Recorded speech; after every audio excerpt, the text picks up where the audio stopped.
आज की कहानी ऐसी है जिसको सुनने के बाद आखिर में आप यही सोचेंगे कि आखिर मैंने इस चीज पर पहले ध्यान क्यों नहीं दिया। इस वीडियो के लास्ट में जो राज खुलने वाले हैं उस पर विश्वास करना सच में बहुत मुश्किल है। आप सोच में पड़ जाएंगे कि क्या सच में भी ऐसा हो सकता है। लेकिन आज की कहानी पर जाने से पहले अगर आपको डार्क और मिस्टीरियस कहानियां पसंद है तो आपका स्वागत है हमारे channel THS villa the house of stories में, क्योंकि हम ऐसे ही स्टोरीज आपके लिए लाते रहते हैं। अगर आपको हमारे वीडियो अच्छे लगते हैं तो इस वीडियो को लाइक करें और प्लीज हमारे चैनल को सब्सक्राइब करें और सभी नोटिफिकेशन ऑन कर दें ताकि हमारे कोई भी वीडियो आप मिस ना कर पाए। So let's go to the story.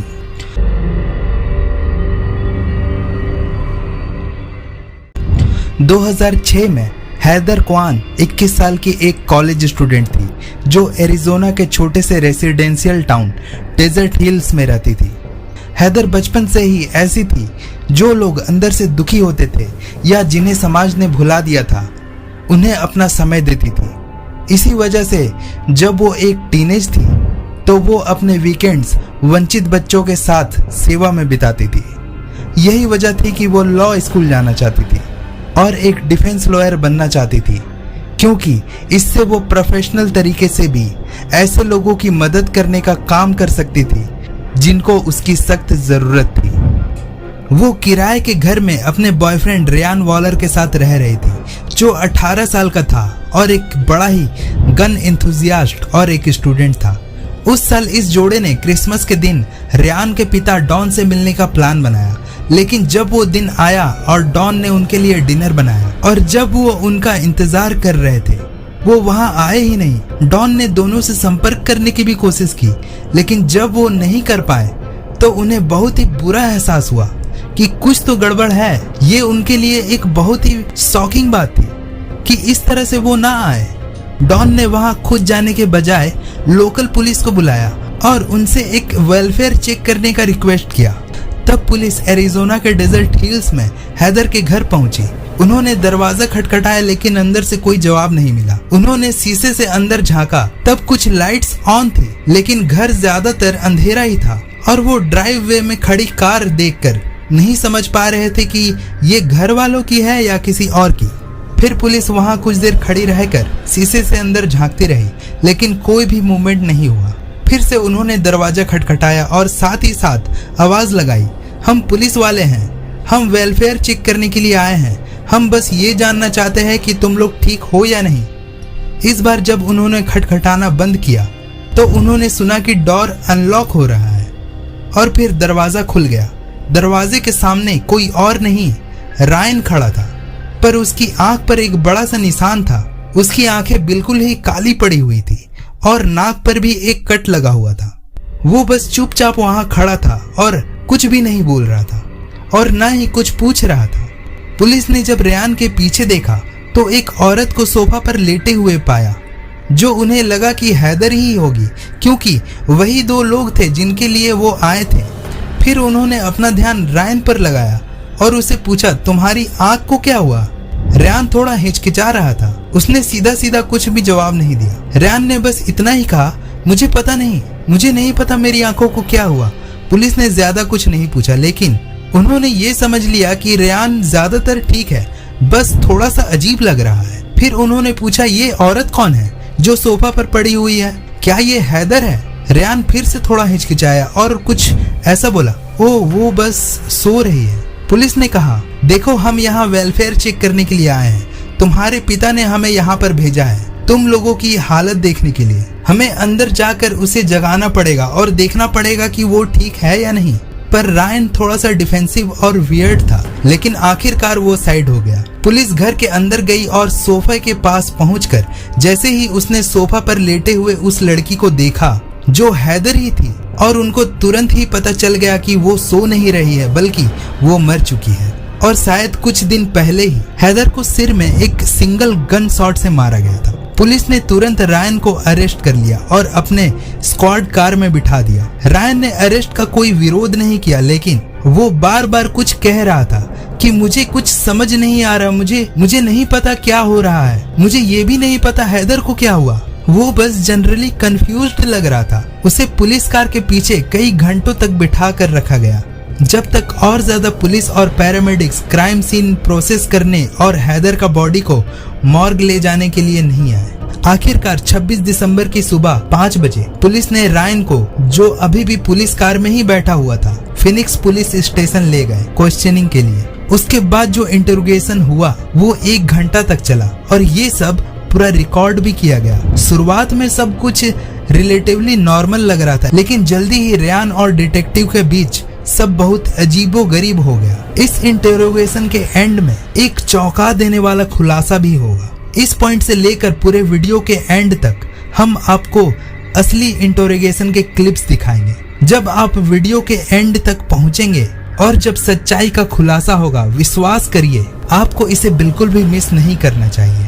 मैं आपसे ये कहना चाहूंगा कि आपको वापस जाकर इस इंटरोगेशन की क्लिप्स को देखना चाहिए या ऑनलाइन जाकर के ही पूरा इंटरोगेशन देखना चाहिए, क्योंकि ये बिल्कुल ही माइंड ब्लोइंग है। रेयान को एक सिंपल से इंटरोगेशन रूम में 26 दिसंबर को सुबह 5 बजे लाया गया। वो पुलिस स्टेशन पे अभी अभी आया था और उन्होंने उसे एक रूम में बिठाया। रेयान ने एक सफेद जंपसूट पहना हुआ था, जो शायद पुलिस ने ही दिया था या शायद उसका खुद का भी हो सकता था, लेकिन ये जेल का कपड़ा ज्यादा लग रहा था। उसने ना तो शूज पहने हुए थे और ना ही सॉक्स, और उसके हाथ भी बंधे हुए नहीं थे। वो रूम में चला गया और पीछे कोने में एक कुर्सी पर बैठ गया। ये कुर्सी एक टेबल के पास थी और टेबल के दूसरी तरफ एक और कुर्सी थी। रायन कोने में बैठा हुआ था, रूम के बीच की तरफ मुंह करके। वो बिल्कुल ही चुपचाप था और बिल्कुल ही हिल नहीं रहा था। पर एक वक्त ऐसा आया जब उसने देखा कि टेबल के साथ एक हैंडकफ लगा हुआ है। कुछ केसेस में पुलिस इंटरव्यू करने वाले इंसान को हैंडकफ कर देती है, पर रेयान को ऐसा कुछ करने को नहीं कहा गया था। वो बिना किसी डिटेक्टिव के कहे उसने खुद को हैंडकफ कर लिया। फिर उसने अपने हाथ टेबल पर रख दिए और अपना सर अपने हाथों में रख कर सो गया। 5 मिनट तक तो वो ऐसे ही पड़ा रहा, पर लगभग हर 5 मिनट के बाद कुछ कराहने की आवाज निकाल रहा था, लेकिन ज्यादातर टाइम वो चुपचाप ही रहता था। फिर अचानक से जोर से कराहने की आवाज निकाली और अपनी कुर्सी से उठकर, लेकिन जैसे ही वो चलने लगा उस हैंडकफ ने उसे रोक दिया। वही हैंडकफ जो उसे पहनने को कहा भी नहीं गया था। उसे टेबल पर बंधा हुआ देखकर वो थोड़ा कंफ्यूज्ड लग रहा था, पर ज्यादा देर तक नहीं। उसने बस टेबल से एक खाली कागज उठाया और अपनी कुर्सी पर बैठ गया। अपने पैरों को क्रॉस करके वो बस उस खाली पेपर को देखे जा रहा था। सुबह 5:17 हो चुके थे, यानी इंटरोगेशन शुरू होने के लगभग 9 मिनट के बाद रेयान खाली पेपर को इंटेंटली देखे जा रहा था जब एक डिटेक्टिव रूम में आया।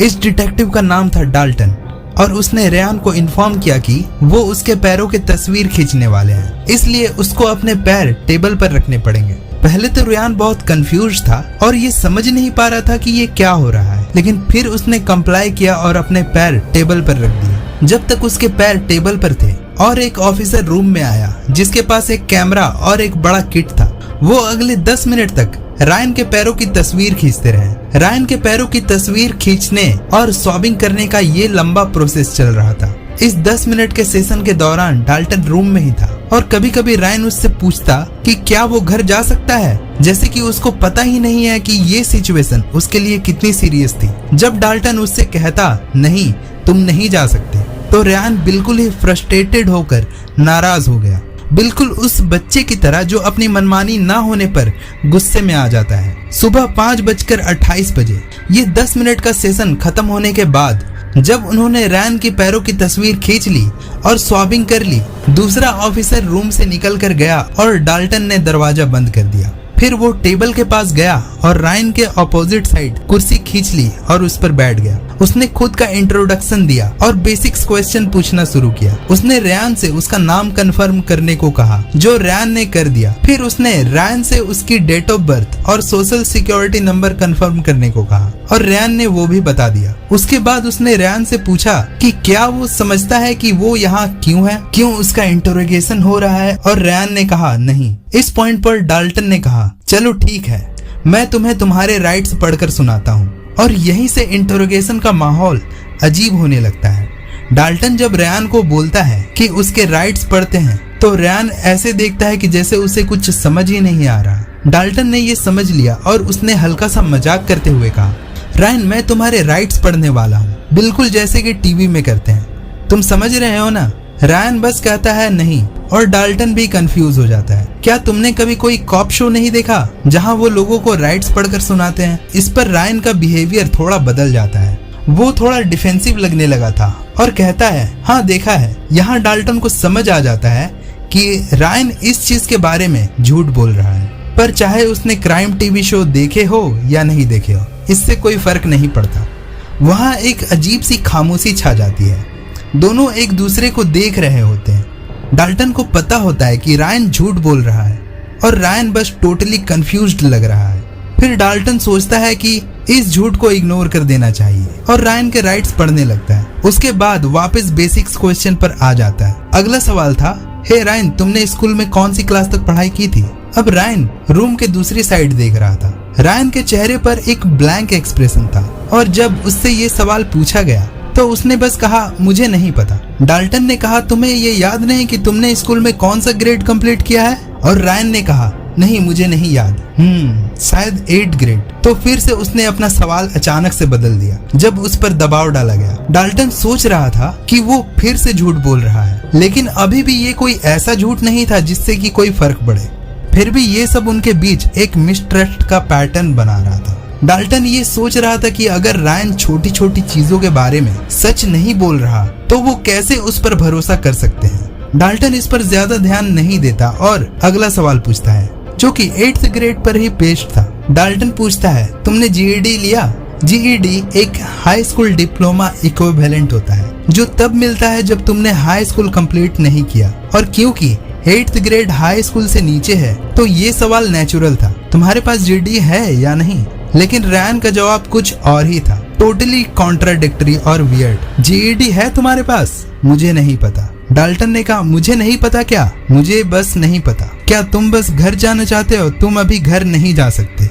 क्या तुम्हें पढ़ना और लिखना आता है? रायन ने कहा हाँ। रायन की एजुकेशन के बारे में ये डिस्कशन कहीं भी नहीं जा रहा था। डाल्टन ये सब इश्यूज पे ज्यादा फोकस नहीं करते हुए एक क्वेश्चन पूछना शुरू करता है। फिर वो हैदर के बारे में पूछता है। पहले वो रेयान से पूछता है क्या तुम्हारी गर्लफ्रेंड है? डाल्टन ये पहले से जानता था कि हैदर जिसकी डेथ हुई थी वो रेयान की गर्लफ्रेंड थी, क्योंकि पुलिस को इनिशियल वेलफेयर चेक के लिए रेयान और हैदर के पास भेजा गया था। ये बात डॉन ने पुलिस को पहले ही बताई थी, पर डाल्टन चाहते थे कि ये रेयान खुद ही बताए कि उसका हैदर के साथ रिलेशनशिप है। तो फिर से वो रेयान से पूछते हैं क्या तुम्हारी गर्लफ्रेंड है? और रेयान झूठ बोलता है और कहता है नहीं। डाल्टन कहता है ठीक है, क्या तुम हैदर नाम की लड़की को जानते हो? और रेयान फिर से कहता है हाँ मैं जानता हूँ, लेकिन उसकी हैदर की डिस्क्रिप्शन बिल्कुल गलत थी। उसने कहा हैदर 16 से 17 साल की लड़की थी, जबकि वो एक्चुअली 21 साल की थी। और उसने कहा उसका लास्ट नेम काइमान था, लेकिन वो पूरी तरह से श्योर नहीं था। उसने कहा कि हैदर की अलग अलग निकनेम्स है और वो अलग अलग नेम्स यूज करती है, लेकिन उसका मानना था कि उसका नाम काइमान है, जबकि एक्चुअली उसका लास्ट नेम क्वान था। डाल्टन ये जानता था कि ये जो भी बोल रहा है वो गलत है, लेकिन इस पर उसने ज्यादा ध्यान ना देते हुए और क्वेश्चन पूछना शुरू किया। डाल्टन ने पूछा तुम्हारे चेहरे को क्या हुआ है? तुम्हारे लेफ्ट साइड पर ये बड़ा सा चोट क्या है? ये कैसे हुआ? तुम्हारे लेफ्ट साइड पर ये बड़ा सा चोट है, ये कैसे हुआ? पहले रेयान ने कहा कि उसे नहीं पता, लेकिन जब डाल्टन उस पर ज्यादा दबाव डालने लगा और चेहरे के बारे में दोबारा से पूछ रहा था, तब जाकर रेयान थोड़ा खुलने लगा। क्या हुआ तुम्हारे चेहरे को? फिर रेयान बोला मुझे नहीं पता। तुमने तो उस ऑफिसर से कुछ देर पहले कहा था कि किसी ने तुम्हें मारा। क्या तुम्हें याद नहीं किसने मारा? मुझे नहीं पता, मेरे ख्याल से हैदर ने। हैदर तुम्हें क्यों मारेगी? मुझे नहीं पता, एक्सीडेंट था, मुझे याद नहीं। बाकी सभी पुलिस वालों की तरह डाल्टन भी ये मान चुका था कि रायन ने ही हैदर को मारा है। ये जो जख्म उसके चेहरे पर था वो हैदर से लड़ते वक्त ही हुआ होगा, जब रायन ने उसे मार दिया। तो जब रायन ने कहा था कि ये चोट हैदर से लगा, चाहे उसने कहा हो कि एक्सीडेंट था, डाल्टन के लिए तो ये वही बात थी जैसे रेयान कह रहा हो कि उसने ही हैदर को मारा। डाल्टन कोशिश कर रहा था कि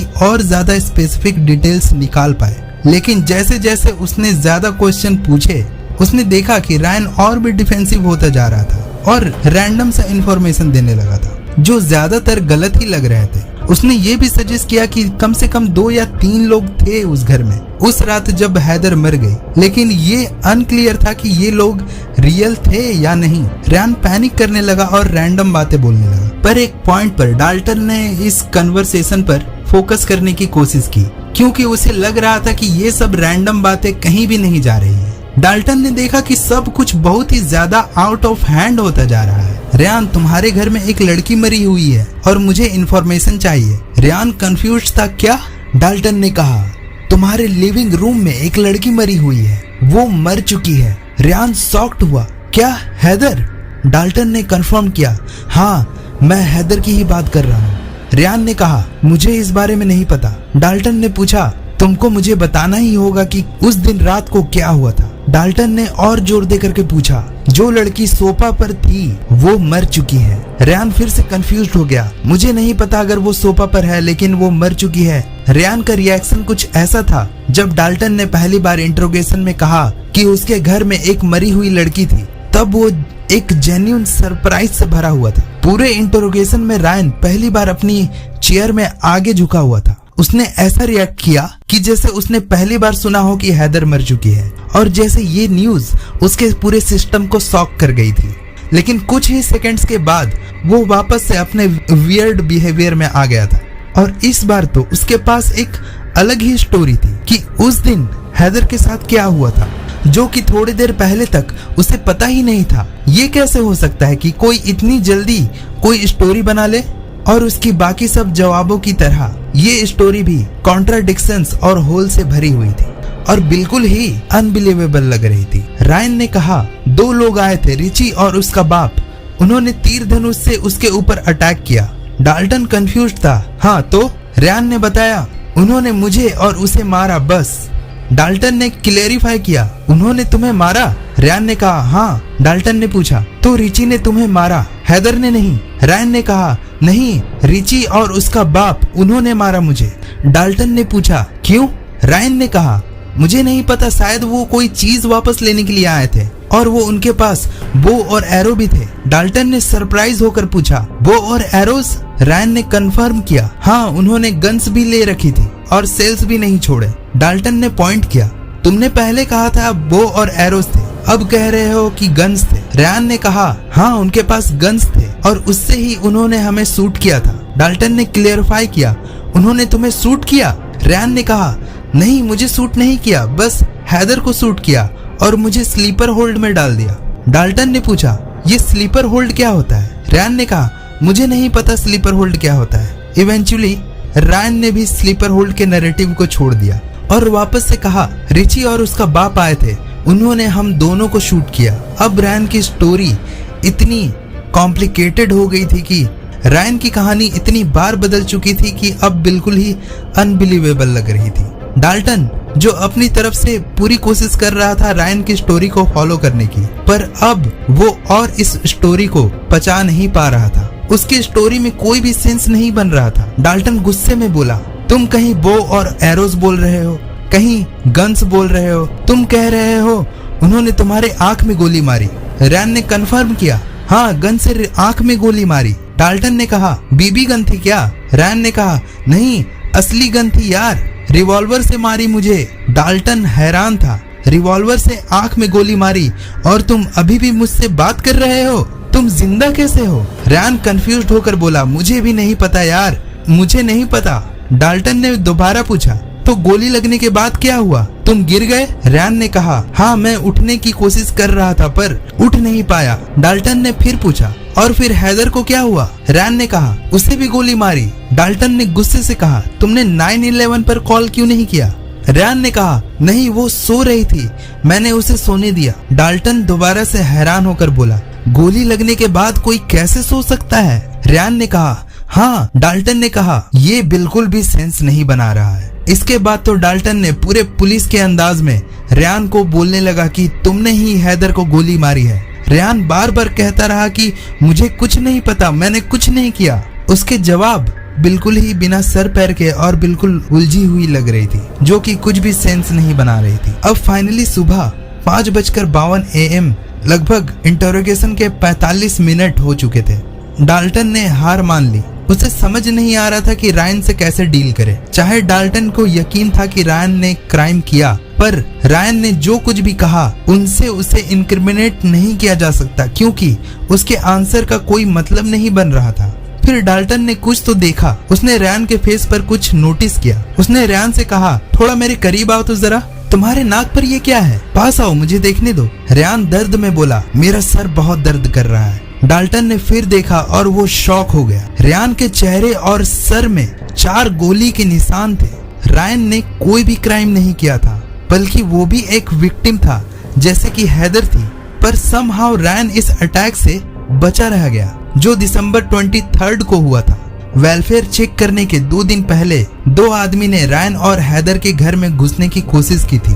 23 साल का रिची कार्वर और उसका 54 साल का बाप लैरी कार्वर। रिची का बाप, जिसके बारे में रायन ने इंटरोगेशन के दौरान मेंशन किया था, वो लोग वहाँ एक मुठभेड़ के वजह से, जहाँ रिची और उस कपल के बीच में महीने पहले हुआ था। उस वक्त रिची एक्चुअली रायन और हैदर के साथ ही रह रहा था, पर वो हैदर पे लाइन मारने लगा। हैदर ने ये बात रायन को बता दी। तब रायन और रिची का बहुत बड़ा झगड़ा हुआ और आखिर में रायन ने रिची को घर से निकाल दिया। ये बात रिची को बहुत बुरी लगी और उसके ईगो को भी बहुत चोट पहुंची थी, इसलिए उसने तुरंत ही अपना बदला लेने का प्लान बनाना शुरू कर दिया। 23 दिसंबर को रिची और उसका बाप वहां आए थे अपने बदले को अंजाम देने के लिए। जब वो दोनों रायन और हैदर के घर में पहुंचे, रायन ने उन्हें किचन के पास ग्लास डोर से देख लिया था और वो तुरंत उनको अंदर आने से रोकने के लिए भागा, पर रिची और लैरी ने दरवाजा जोर लगाकर थोड़ा खोल ही दिया।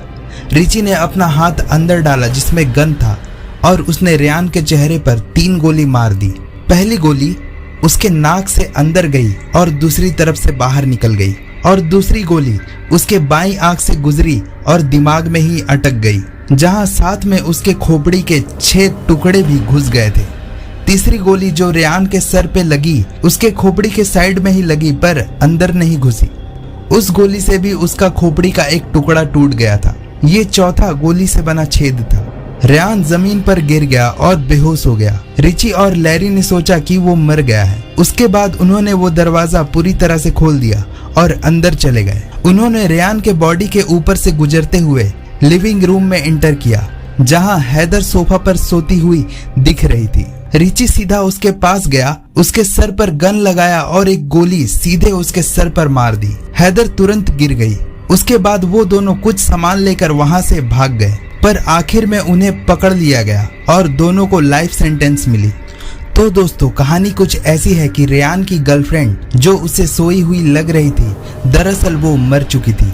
जब पुलिस को वेलफेयर चेक करने के लिए बुलाया गया, उन्होंने रायन को देखते ही मान लिया कि उसने ही हैदर को मारा है। इसी गलतफहमी में पुलिस ने रायन को संदिग्ध मानकर ऐसा व्यवहार किया जैसे कि वह अपराधी हो। अगर पुलिस ने सोचा होता कि रायन भी एक विक्टिम है, तो शायद वो उसके चेहरे के घाव का इलाज कराते, लेकिन उन्होंने मान लिया कि हैदर ने लड़ाई के दौरान उसे चोट पहुंचाई और इसी वजह से रायन ने उसे मार दिया।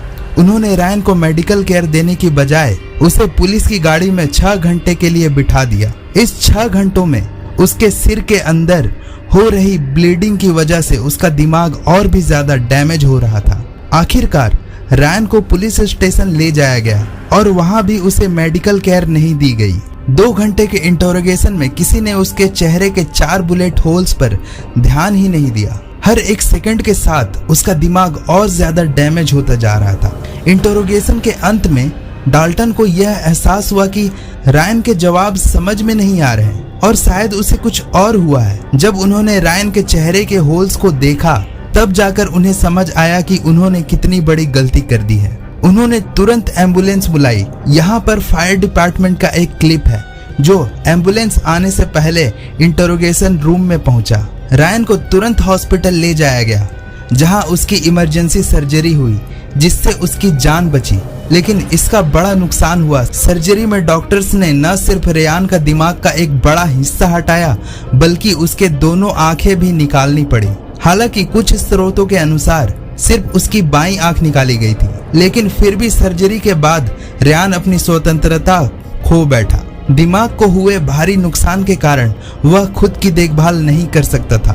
और उसे अपने माता पिता के साथ वापस जाना पड़ा, जो उसके फुल टाइम केयरटेकर बन गए। 10 साल बाद रेयान की मौत एक दौरे के कारण हो गई, जो सीधे उस हमले में हुई चोटों और पुलिस द्वारा किए गए 8 घंटे में लापरवाही के कारण था।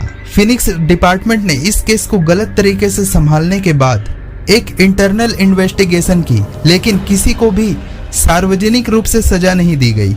रेयान के परिवार वाले जरूर फिनिक्स पुलिस डिपार्टमेंट के खिलाफ मुकदमा कर सकते थे, लेकिन उन्होंने ऐसा नहीं किया। उनका कहना था कि हम सिर्फ अपने बेटे को वापस चाहते हैं और मुकदमा हमें वो नहीं दिला सकता। तो दोस्तों, कैसी लगी आपको हमारी आज की ये स्टोरी? हमें कमेंट करके जरूर बताएं। साथ ही वीडियो को लाइक कर दे और हमारे चैनल को सब्सक्राइब कर दे, ताकि ऐसी ही कहानियां हम आपके पास लाते रहें। तो हम जल्द ही मिलेंगे हमारी अगली वीडियो पर। तब तक के लिए अपना ख्याल रखें। धन्यवाद।